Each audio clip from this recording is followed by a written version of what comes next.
What's going on, guys? Welcome back to another video. Today we're going to talk about 5 things I love about this truck. I'm surprised that I made this video earlier, and I'm not really sure what I was quite thinking, but I'm going to go over today 5 things I absolutely love about my 2020 Duramax right here.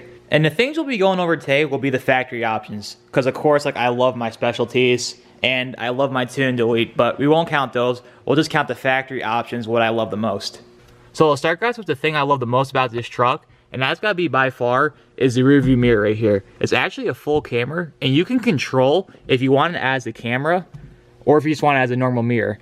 You can actually control like how bright you want it, how zoomed in you want it. You can move it up or down.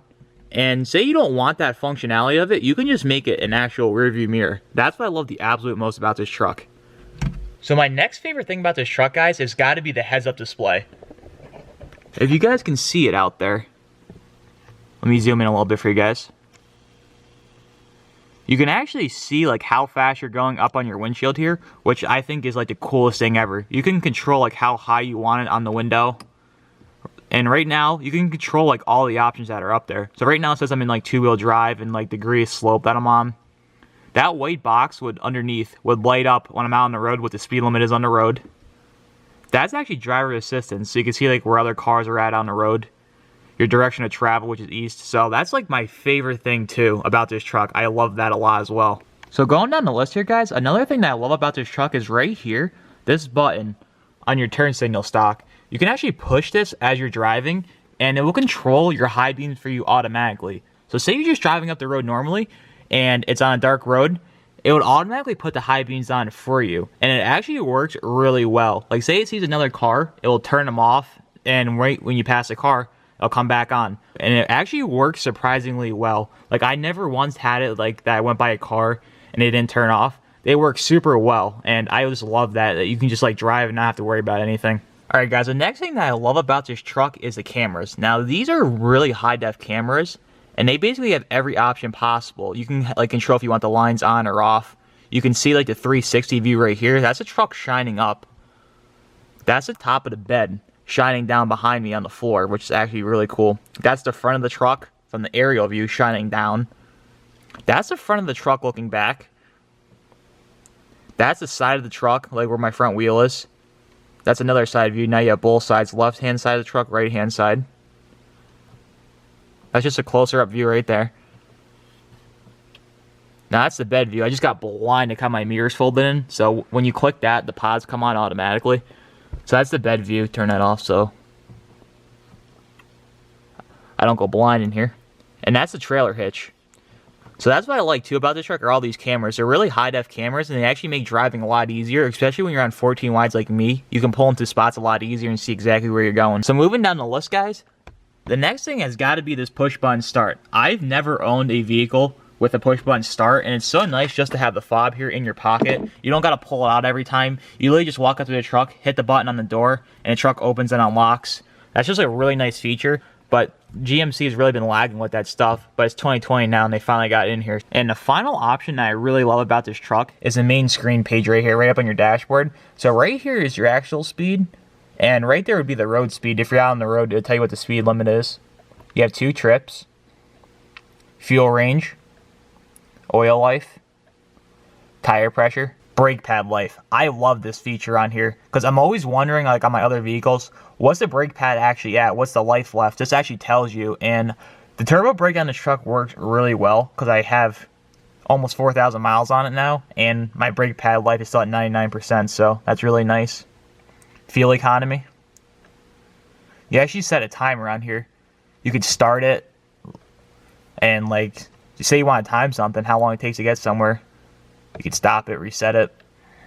Follow distance. This actually tells you like when you're on the road how far you're following away from another car. Driver assistance. So say you're driving and there's another car in front of you, it'd pop up that there's a car there just to monitor where you're at on the road. Fuel filter life. This is really nice on a diesel because you got to change it out regularly. So that's nice to know where you're at. Engine hours. I think that's pretty sick too. You can actually tell how many hours are on the engine. Transmission fluid temperature, that's really convenient to have too. That's just for your trailer brake. Now this is if you're in 2-wheel drive, what type of degree you're on each way. So a lot of this stuff in here is just nice stuff to have. depth level.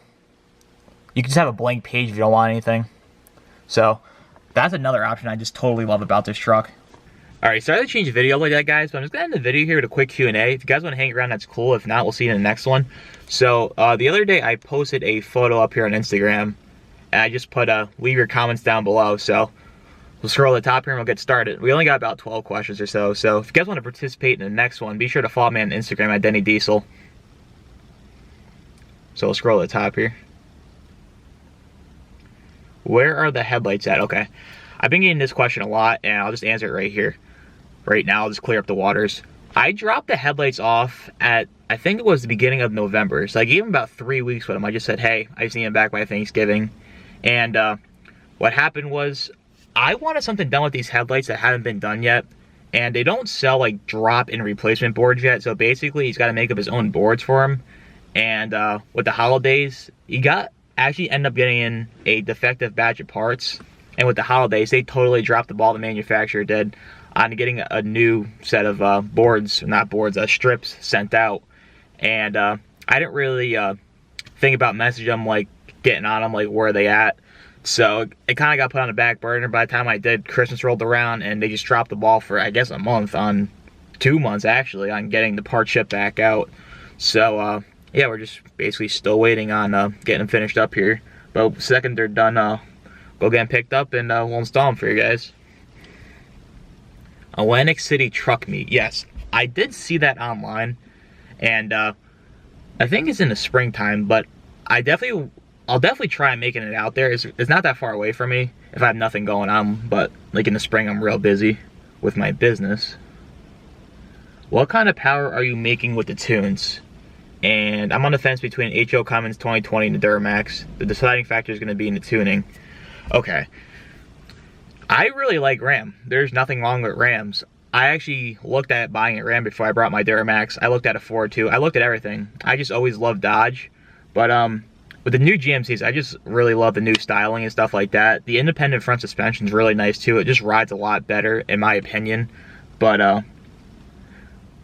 kind of power are you making with the tunes? I'm making about 620 horsepower with the race tune. They have like a cleaned up stock file and a street file, which is around, I think, like 550 or something like that.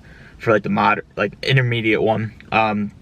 The low tune, toe tune is just basically a cleaned up stock file. I think it only adds like 50 horsepower, so you're probably around 500 or so.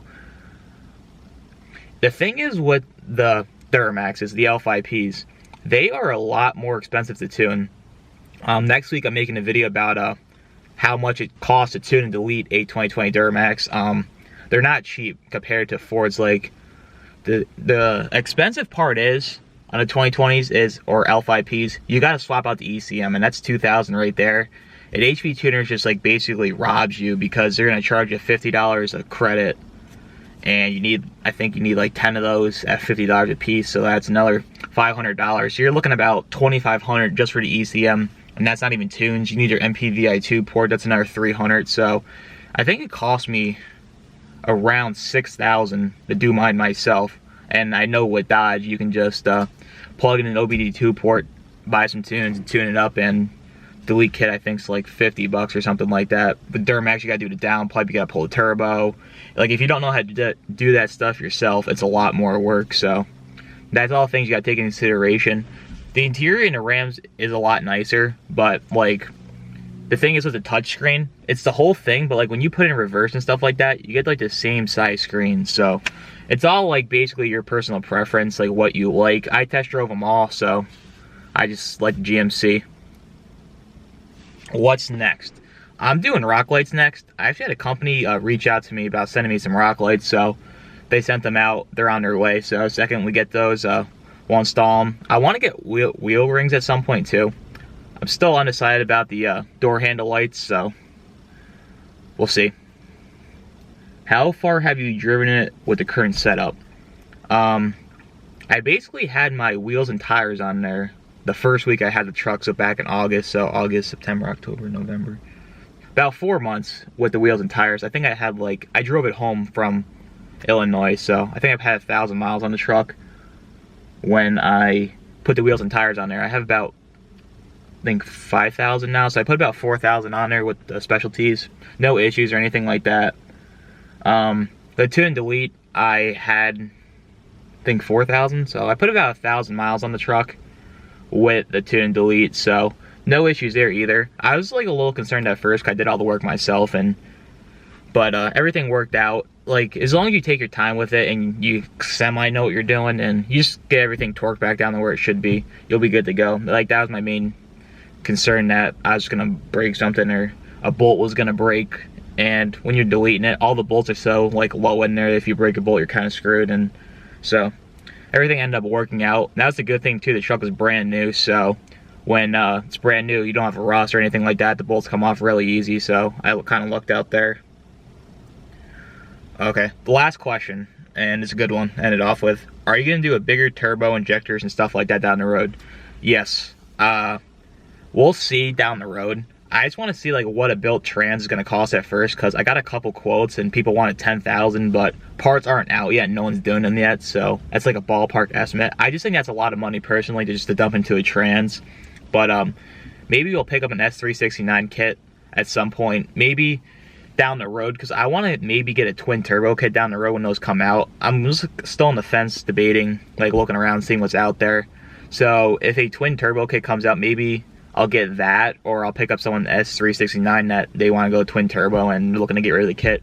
Maybe I'll pick that up, but if I get the trans, I'll definitely probably end up most likely going with the twin turbo setup down the road. Injectors, yeah, I want to do all the work myself, because that's what I'm all about, just doing it myself. And so we'll see down the road what happens. So thanks for tuning in, guys, and we'll see you in the next one.